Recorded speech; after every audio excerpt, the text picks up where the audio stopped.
सभी साधकों को जय जय श्री राम। आज हम भगवत गीता के अध्याय 6 के श्लोक नंबर 9 का अध्ययन करेंगे। तो आइए शुरू करते हैं।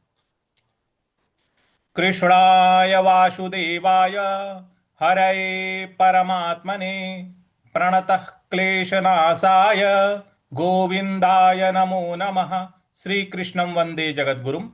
जय जय श्री राम।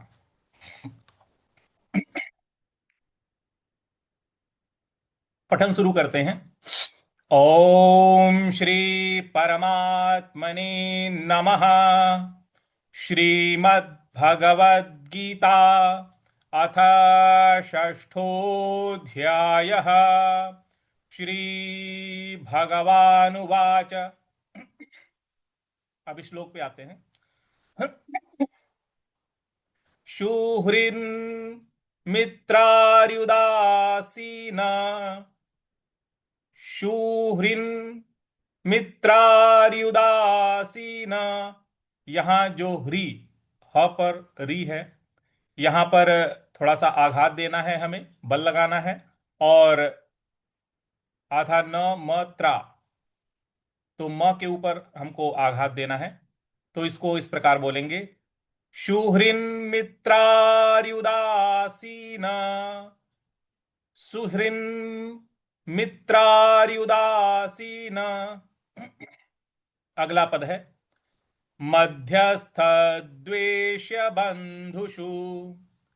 मध्यस्थ द्वेष्य बंधुषु। इस प्रकार से म के ऊपर आघात, य के ऊपर आघात, ह के ऊपर आघात, द्वे के ऊपर आघात और ब के ऊपर आघात। तो इसको इस प्रकार बोलेंगे। मध्यस्थ द्वेष्य बंधुषु। मध्यस्थ द्वेष्य बंधुषु। अगला पद है साधुष्वपि च पापेषु। साधुष्वपि च पापेषु। साधुष्व, ध पे थोड़ा सा आघात देना है हमें। साधुष्वपि च पापेषु। ध के बाद जो षट्कोण वाला स है उस पर। साधुष्वपि च पापेषु। इस प्रकार से अगला पद है समा बुद्धिर्विशेष्यते। क्षमा, ब के ऊपर आघात देंगे। बुद्धिर, बुद्धिर विशिष्यते। विशिष्यते। तो पूरा श्लोक हम इस प्रकार पढ़ेंगे। शुहिन शुहृन मित्रार्युदासीना मध्यस्थ द्वेष बंधुषु। साधुष्वपि च पापेषु समा बुद्धिर्विशिष्यते। इस प्रकार से पूरा पठन करते हैं। ओम श्री परमात्मने नमः। श्रीमद् भगवद गीता अथ षष्ठोऽध्यायः। श्री भगवानुवाच सुहृन्मित्रार्युदासीना मध्यस्थ द्वेष्य बंधुषु।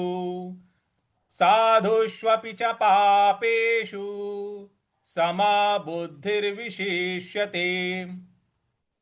अब सभी लोग एक साथ, हम सभी लोग मिलकर के इसका उच्चारण करते हैं। ओम श्री परमात्मने नमः। श्रीमद् भगवद गीता अथ षष्ठोऽध्यायः। श्री भगवानुवाच सुहृन्मित्रार्युदासीना मध्यस्थ द्वेष्य बंधुषु। साधुष्वपि च पापेषु समा बुद्धिर्विशेष्यते। इस प्रकार से अब हम अर्थ की तरफ आते हैं। श्री भगवान उवाच, श्री भगवान बोले।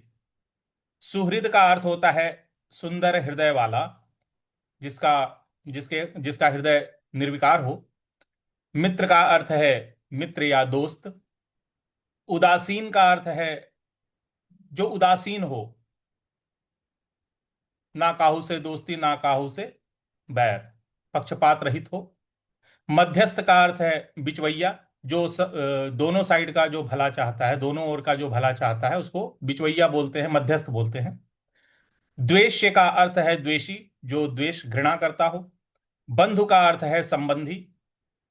बंधुषु, जो शु है उसका अर्थ है में, बंधुषु यानी संबंधी में। साधु मतलब सदाचार, साधु आचरण करने वाला। पापे का अर्थ है पापाचरण करने वाला। और च का अर्थ है तथा। अपि का अर्थ है भी। समबुद्धि, समबुद्धि का अर्थ है समबुद्धि, समान बुद्धि वाला। विशिष्यते का अर्थ है श्रेष्ठ है। तो इस प्रकार से अर्थ क्या बन रहा है? स्वार्थ रहित, सबका हित करने वाला, मित्र, वैरी, उदासीन, पक्षपात रहित, मध्यस्थ, द्वेष्य और बंधुगणों में, धर्मात्माओं में और पापियों में भी समान भाव रखने वाला अत्यंत श्रेष्ठ है। तो इस प्रकार भगवान इस श्लोक में हमें शिक्षा दे रहे हैं कि सच्चा योगी जो योग में स्थित होना चाहता है, सच्चा योगी वो समदर्शी होता है। उसके लिए सभी लोग समान हैं। बाहर से व्यवहार वो अलग अलग करता है, लेकिन भीतरी जो उसका अनुभव है और उसके अंदर जो भावना है वो समान है सबके प्रति। वो ना ही किसी से द्वेष रखता है, न ही किसी से राग रखता है। वह न मित्र से अत्यधिक आसक्त होता है और न शत्रु से घृणा ही करता है। ये अलग की बात है, घृणा का वो नाटक कर सकता है, दिखा सकता है, लेकिन अंदर उसके द्वेष और राग नहीं होता है। बाहरी व्यवहार अलग हो सकता है उसका, लेकिन अंदर से वो शांत होता है, समभाव होता है।